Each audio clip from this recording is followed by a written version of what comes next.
Bonjour les amis turfistes, c'est Simon. Comment allez-vous derrière votre écran? J'espère que vous êtes au top du top avec un quintet de ce samedi qui s'annonce haut en couleur, des chevaux bien connus à ce niveau, mais avec tous évidemment des ambitions. C'est une épreuve très ouverte. Voici tout d'abord ma première idée. Pour ce qui est de ma base en or aujourd'hui, j'ai accordé 5 étoiles sur mon site, ce qui est assez rare, à présage nocturne puisque ce cheval hein, coche toutes les cases d'une base parfaite.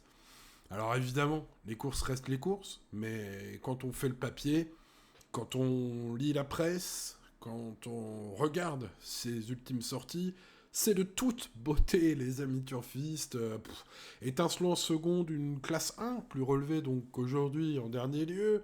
C'était dans le RMC Grand Handicap de Chantilly. Ce fils de Wooten Bassett et de Curiem a très bien couru ce jour-là et tout proche d'un handicap comme celui du jour.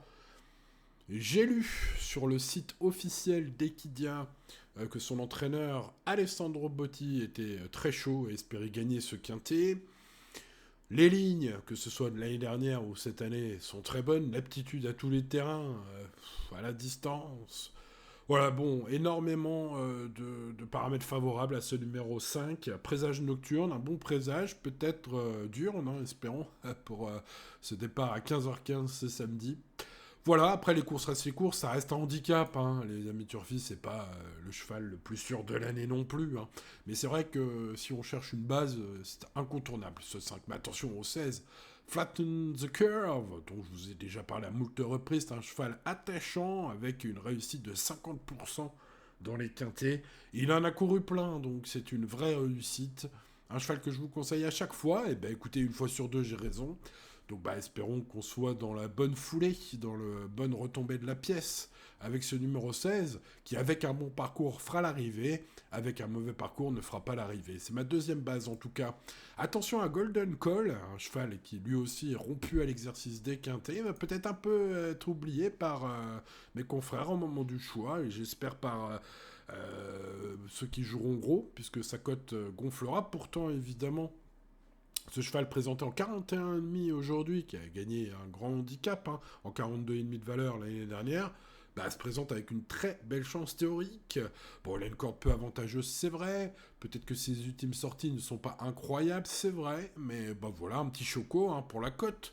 Ce numéro 2. En parlant de belle cote, Tarajal, lui, va, à mon avis, être oublié par tout le monde. Hein. Il va être à très grosse cote, ce numéro 7. Il dépend pourtant d'une écurie incroyable.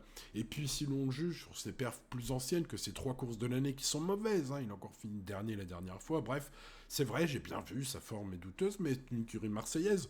Les Marseillais, on les voit briller depuis quelques années en France, depuis quelques mois dans les grosses courses françaises, gagner des groupes classiques.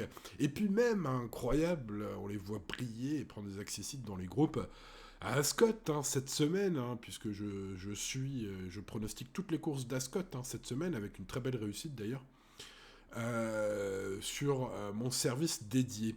Mais revenons à ce quintet donc, de samedi, avec donc une écurie marseillaise qui présente Tarajal, ce numéro 7, un cheval qui a brillé par exemple dans le prix de l'élevage, ou encore le prix de la Côte Fleurie à Deauville l'année dernière. Bref, des perfs qui lui donnent une toute première chance théorique, enfin l'une des toutes premières chances théoriques de solo au demi-kilo près, après avoir étudié le poids de tous ses concurrents. Bref, ce numéro 7 peut intéresser ceux qui veulent tenter de frimer au PMU avec une grosse cote.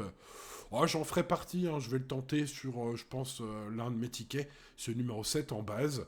Voilà, de quoi spéculer un peu derrière le 5 qui sera le grand favori évidemment. Donc 5, 16, 2 et 7 sont des chevaux complètement différents. Bah écoutez, on peut tenter sur un petit ticket, pas trop cher, de les mettre en base. Voilà, en tout cas, c'est très ouvert. Restons raisonnables, les amis turfistes, bien sûr. Jouez toujours responsablement aux courses et tout ira bien comme tous les jours.